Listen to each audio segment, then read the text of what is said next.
as you know, I'm going to be 30 something within a few days. Mm-hmm. Or a little over a week, I guess. I don't know. And the more 30 something I get, it seems the weirder the encounters with people from my past. I don't know if that does that sound weird? Does that sound off-putting? Are you somehow linking the age to the weirdness of the encounters? I think so. Why? Well, I grew up not knowing my father. Uh-huh. Yeah. Mm-hmm.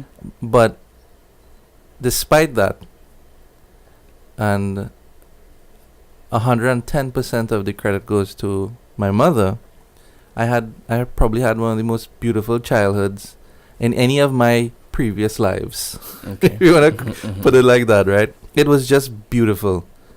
So many fond memories, and I will never trade that for anything else. Mm-hmm.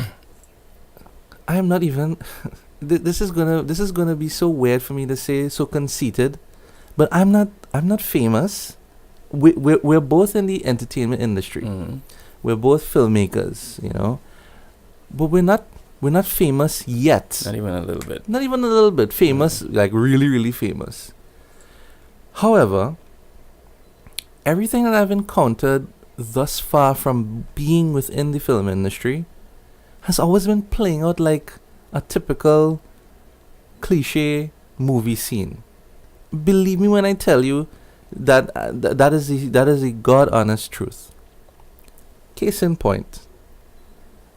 Okay, we're not famous, but we are out there. We're fortunate to have been written up in some major publications. Yeah. We're out there in some interviews. Some people know of our film work and so on. And information travels far and wide now, especially with social media and on the internet. So a couple of weeks ago, I'm there, on my computer doing some editing and writing up some material actually designing this podcast actually. And as you know, last year when we were promoting the trailer for Tomb, the science fiction film that we made, there was some paid Facebook ads that went out, and it went out to various territories, including the US. Mm-hmm. Now keep in mind, like I said, I lost contact with my father when I was about 4 years old. And I'm 30 something now. Do I have regrets about it? When I think about it, I sometimes I say, am I in a position to have regrets about it? Because what does that mean? Exactly. What does that mean? What does regretting that situation mean? For somebody who is the son, because we're talking about fathers and sons. Mm-hmm. And so that's that thing I'm analyzing, because I'm very analytical. People say I'm in my head too much, probably. Mm-hmm. Okay, I guess so. Anyways, so I'm there on my computer a couple of weeks ago at night, and I get this notification that someone's commented on one of the paid ads. And it's on my fan page. And this ad is, as I say, it's promoting the trailer for Tomb. So I say, oh, okay, I click on the notification. Who's commented? Not like it's the only person that's commented, but, I check everyone. Mm-hmm. I'm seeing the name. And it's with my last name. And I said, what the hell? I really said something else, but, maybe this podcast shouldn't have those kind of green verbs. But I said, what the hell?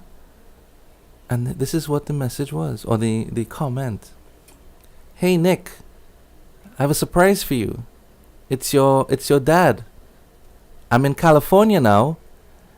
I've chosen to stay in the background because I didn't want to interfere with your life, but I've been watching your progress, and I have to say I'm extremely proud that you're becoming this famous director. Dude, I ask you, before I tell you how I reacted to that, if you got a message like that and you were in my position, what would you first think? And then secondly, what would you then do?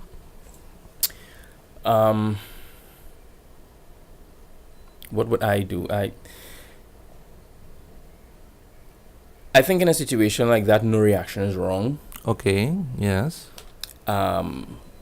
It's really up to the person. It's quite understandable if your first reaction is suck these nuts, daddy. Or there's some type of it brings up that longing for daddy's approval. It could go anyway. Well, I can tell you right away, comrade, I felt none of those feelings. You know what I felt? Guy, you just outed my entire personal life on a paid ad that everyone in the world has access to. So what I had to do, so that was my first thought, and then my first action was to delete it. Delete the comment. Interesting. You know? So I spent a lot of time since then thinking about the entire situation. Thinking about everything that was said. Here's my thoughts on my final thoughts on the whole situation. 1. Being 30-something now means that 30-something years have passed. There really isn't any... I really don't have any animosity towards this person, because I don't know that person. Okay. You know what I mean? I really am indifferent. It has been like zero contact. Yes. Okay. So I have no animosity. I have indifference to the entire situation. I'm sharing this with you and with all our friends who are listening. You know, because I have no problem talking about this kind of thing.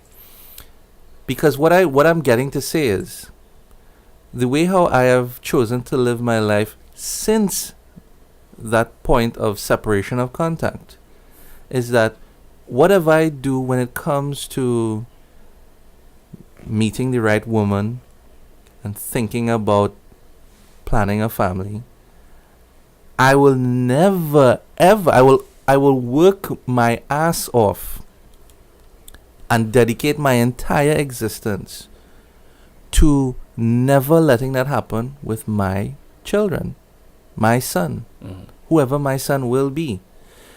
That's what I mean when we have this talk about at what age should your child go to daycare.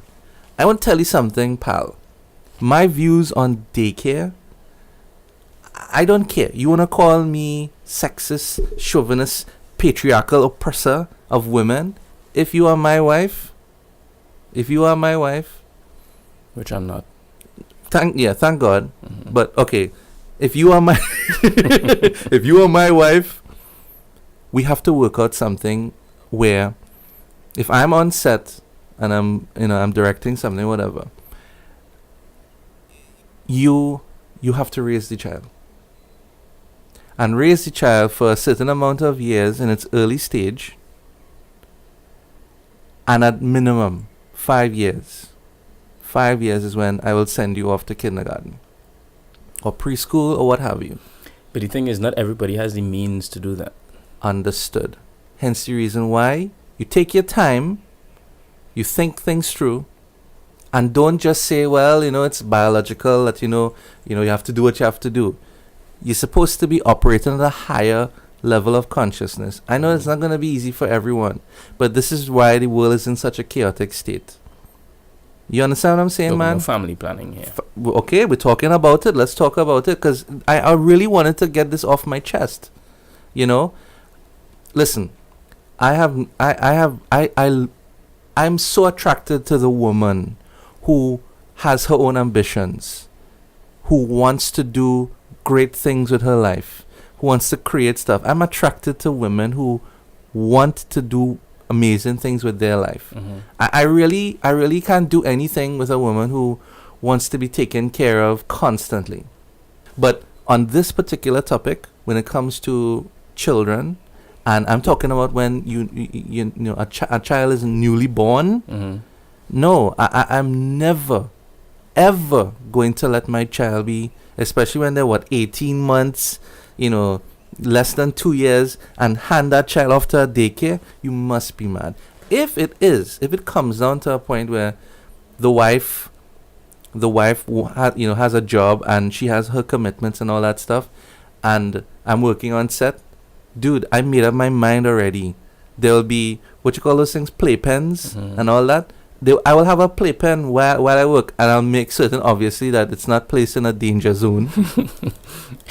I'm imagining Michael Bay's child. There you at go. An explosion right there. The child have like some kind of bunker kind of thing. But dude, I will never, and I'll make certain that they don't really leave my sight. Understood. I totally understand your point, because it's very hard to trust anybody. Yeah, you see those videos. You see those surveillance cameras videos with the children in the daycare. Mm-hmm. I just go crazy when I see the type of abuse. You think I'm gonna let my child? I don't care how much I know you. The most I will take a chance on is an immediate family member to babysit my child. Yeah. That and watching those videos, those videos of babies in swimming pools, dude. Every time I see a video like that, I just get this nervous, panicky feeling inside of me, to the point where it's like I want to just jump through the screen and take that child out of the water. Again, understandable, all those fears, but I guess when it comes to the daycare, you have to do as much research into the place that you're choosing, because like I said, not everybody has the means to not send their child to a daycare. I understand. People have to work. You have to do what you have to do. I understand. So just put as much research as possible. Like the daycare that my daughter goes to, Yeah. they have cameras that you could look at online whenever you want. Okay, that's comforting to a point. It's comforting to a point, but it's as the best you could do. Yes. When your child has to go to a daycare. However, I will tell you, the best I am going to do is put myself in a position where I will not be forced to make a choice like that. Right, because yes. Circumstances, whatever. Mm-hmm. It's gonna be it's a tough way of looking at how you want to live your life. I get that, but I just don't want. It's actually not tough. Like if you make you have clearly made the choice now. Yeah. And just follow that. It's really not that tough. Believe me when I tell you, I intend. It's only tough if you have not put those things in place before you actually have a child, and then have to deal with the matter. When I say tough, I mean anyone that wants to think like this or wants to begin thinking along this way of how you want to plan your life. Of course, it's easy for me now, but I've always seen myself and envisioned that whatever film I'm making, if it comes down to it's my turn to mind the child, it's my turn to babysit or whatever, and I'm working, better believe whether always envision little Nick Attin running around, and of course it's gonna be a junior. That's right, the first one at least. Yeah, running around film set. Hey, Jason Reitman grew up on the set of Ghostbusters, by the way. Ivan Reitman's son. Okay. He grew up on the set. He was on the set of Ghostbusters. Same thing with John Landis and Max Landis.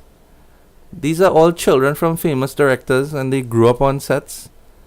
It's a legacy. I would like my daughter to grow up on a film set. There you go. It's a nice legacy. Remember, again, what we say, Kearn, we're doing this for many reasons.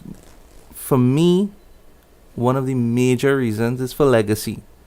I want my children to know that these are some of the things that their father, their dad did. Mm-hmm. It's not like we're finding a cure for cancer and it's not that we're solving wars or anything like that, but we're creating stuff. We are scientists engaged in the creation of memory, as Frederick Wilhelm Murnau said, the famous legendary director who did Nosferatu back in 1912 or whatever time that was. But he said that we're scientists engaged in the creation of memory. We're not actual scientists, but you know what I mean. We are creating memories. There you go. Hey guys, thanks for watching. And if you like this video and you want to see more, be sure to subscribe to my YouTube channel. Follow me on Facebook, Twitter, Instagram, and SoundCloud. And check out my film series, available on Vimeo On Demand. Links are in the description. Thanks for stopping by.